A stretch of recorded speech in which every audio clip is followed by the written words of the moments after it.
Marami po ang nakapansin at kahit kami, pangatlong linggo na o pang-apat na ngayon na linggo na hindi po nagre-report sa It's Showtime sina MC at Lassie.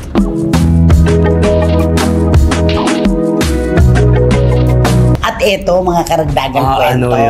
Hindi na po namin idadaan pa sa kung ano yung kwento, hindi na blind item. Diretso na po namin sasabihin ngayon.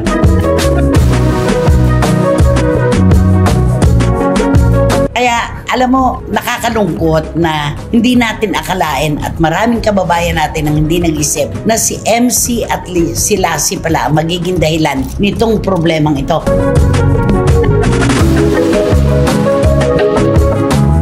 Ito po ang malinaw. Lantaran na pong umalis sa It's Showtime at sa VCC, Vice Comedy Club, sina MC at Lassie at iba pa na mga kasamaan nila.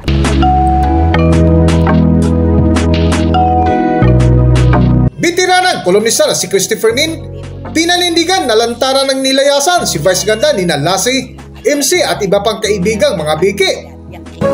Kung bago lang kayo dito sa aking YouTube channel, huwag kalimutan mag-subscribe at pindutin niyo na rin ang notification bell para ma-notify kayo sa ating susunod na video. Maraming salamat!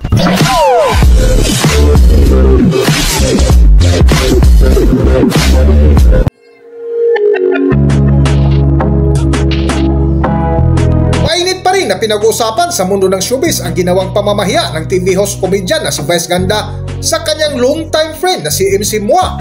Sa vlog nga ni Nanay Christopher Min kamakailan ay isa ito sa kanilang mainit na tinalakay na kung saan sinupalpal nila ang isang vlogger na naglabas ng isang kwento ukol sa nangyari sa dalawang komedyante na sina Lassie at MC na hindi na nagpakita sa It's Showtime higit 3 linggo na ang lumipas. Marami po ang nakapansin at kahit kami, pangatlong linggo na o pang-apat na ngayon na linggo na hindi po nagre-report sa It's Showtime sina MC at Lassie. Hindi talaga sila nagpupunta at di nagpapakita. At umalis na rin po sa Vice Comedy Bar. VCC, wala na. Meron pong mga issue ngayon na lumalabas. Merong isang vlogger na nagsabi, mali daw po yung mga kumakalat na kwento na hindi na sila nagre-report at talagang hindi na babalik, kundi nag-live lang daw po. Aba, nag-live. Nag-live lang daw. Ang spelling pa nga, L-I-V-E.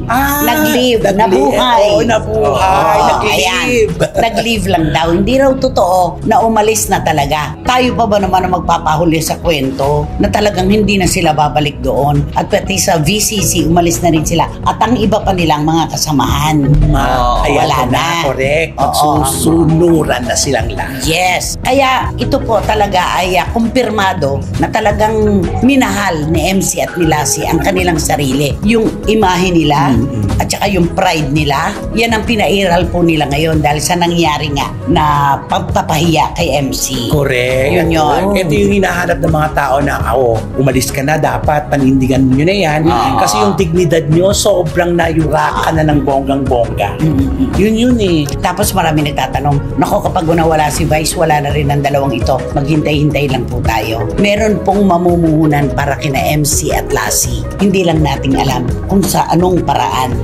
Basta meron na sila rin ang mamamahala nung gagawing proyekto na ito. Sila din ang mamamahala. Kaya hindi po mawawala ng trabaho ang mga taong may puhunan na talento. Totoo. Ang kwento pa nga sa akin ang source ko, gustong kausapin ng produksyon si MC at si Lassie para bumalik.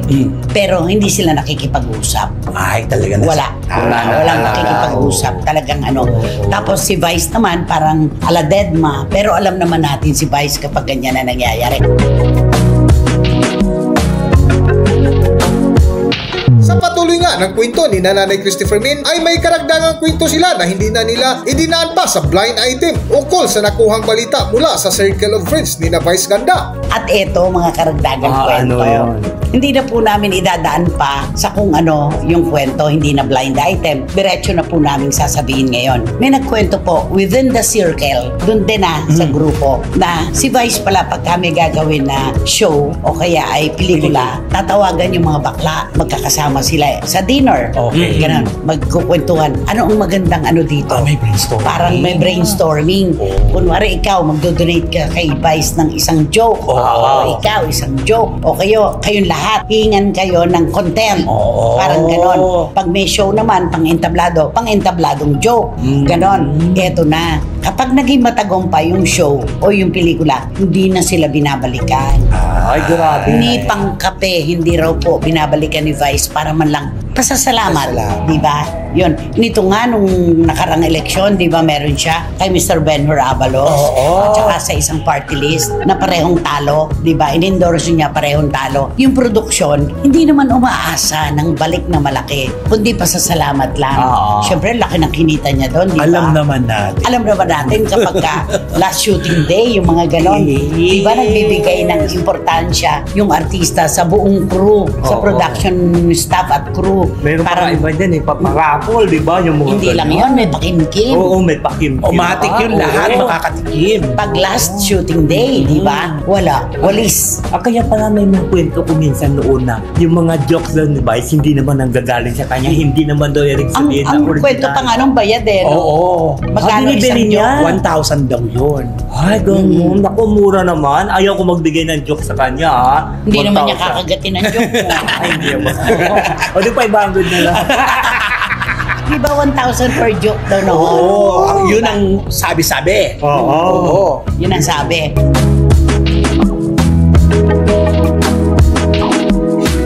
Nga ng kwento na ibinahagi ng veteranang kolumnista na si Christopher Min ay nalungkot sila dahil karamihan sa ating mga kababayan ay hindi nag-iisip na sina MC at Lassie lang pala ang nagbigay ngayon ng problema para matauhan si Vice Ganda. Kaya alam mo, nakakalungkot na hindi natin akalain at maraming kababayan natin ang hindi nag-isip na si MC at si Lassie pala ang magiging dahilan nitong problemang ito. Huwag po nating gawa ng lang. MC at Lassie lang. Hindi po. Sila ay magagaling na komedyante. Meron po silang kapasidad na makapagpatawa at mag-host. Kaya hindi dapat lagyan ng lang. Di ba? May maliitin. Oo, meron naman itong ano. May napatunayan na. Di ba? May napatunayan na. Correct. Kaya hindi po pwede, di ba? Kaya ang sabi nila, ito ang bilyonaryo na napakakuripot daw. Bakit ako nakakapanood paminsan-minsan? Meron siyang sinasagutan na ako na ang bahala dyan sa utang mo. Oo, ako na ang bahala sumagot sa ano. Oo, yung mga contestant, At diba? lalo na yung mga yung mga estudyante na sabihin niya, kulang ba yung pag-enroll mo? Tapos Sagot ko na yan. Sagot ko na isang picture, di ba? Oo. Na umuwi daw sa Nueva Ecija, tapos dito May mga ganun siya. nagtuturo sa Taguig. May utang pa daw na 90,000, ganun. O sige, ako na magsasagot sa utang mo sa babayaran ko na yung inuupahan mo. Sabi Bakit ganun? Bakit yung mga katrabaho niya? Sabi nga nila, boxer daw. Si Ay, Vice Ganda. bakit boxer? Hindi raw siya, Karate Kid. Boxer. Nakakuyom yung Ay, oo. kamao. Karate Kid kasi, ganyan. Oo, di ba? maano. Nakabukas. Di ba? Kaya boxer siya. Kaya pala may doon sa may paglaro ako nabasa.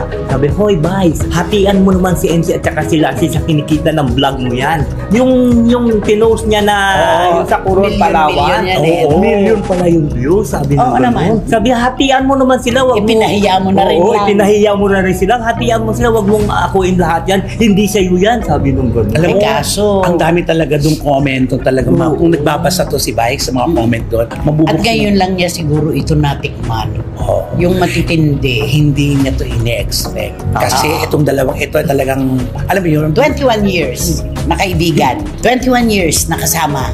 Nag-alagaan sila. Nagtakisamahan. Nagtulungan. Tapos ganito pala ang kauuwian, di ba? 21 years na nagbibiruan kayo, di ba? Tapos napunta lang sa So, bali yung pagtulong niya sa ere, parang pagtulong na may trumpeta, ano? Yun. Pinagmamakaingay. Yun ang ano. Pakitang tao lang. Kasi bakit yung mga Becky, hindi naman siya ganun. Ayan na. Yun ang mga pinakikinabangan niya. Totoo. Ba't hindi yung production staff? Kaya siguro kapag ka naglilitanya na siya, nakaganon na lang yung mga kasamahan niya. Walang kumukontra. Kasi sila, ayan na siya. Gumagano na. Ayan na siya. Sana walk your talk. Parang ganon. Sana ganon ang gawin mo, di ba? At mabuti nga, walang may nagbibiro sa kanya na papatayan siya ng mic, di ba? Oo, di ba? Habang nagsasalita siya. Ay, hindi mo pwede gawin sa kanya. Ay, hindi Tatalak. pwede. Gagawin mo yon kay Vice? Tatalak. Tatalak yun. Pag inuno na yun, tatalak ng todo-todo yan. Ay, tatalak. Oo, hindi niya po pwedeng gawin yan. Hindi niya sasantuin na naka-ere siya, dahi. Talaga. Sa dulo nga ng kanilang paksa ay prangkahang ibinulgar ng veteranang kolumnista na si Christopher Min na di umano ay lantaran ng nilayasan ni Lassie at MC at iba pang mga kaibigan si Vice Ganda. Para sa buong kwento, narito ang video. Ito po ang malinaw. Lantaran na pong umalis sa It's Showtime at sa VCC Vice Comedy Club sina MC at Lassie at iba pa ng mga kasamaan nila. Hindi po totoo na on leave. Hindi po totoo na magbabakasyon sa ibang bansa. Umalis na po talaga sila at yan po ay po pwede naming panindigan yung claim na yan. Ayan. Hanggang dito na lang muna ang ating video at kung nagustuhan nyo, huwag kalimutan mag-subscribe at pindutin nyo na rin ang notification bell para ma-notify kayo sa ating susunod na video. Maraming salamat.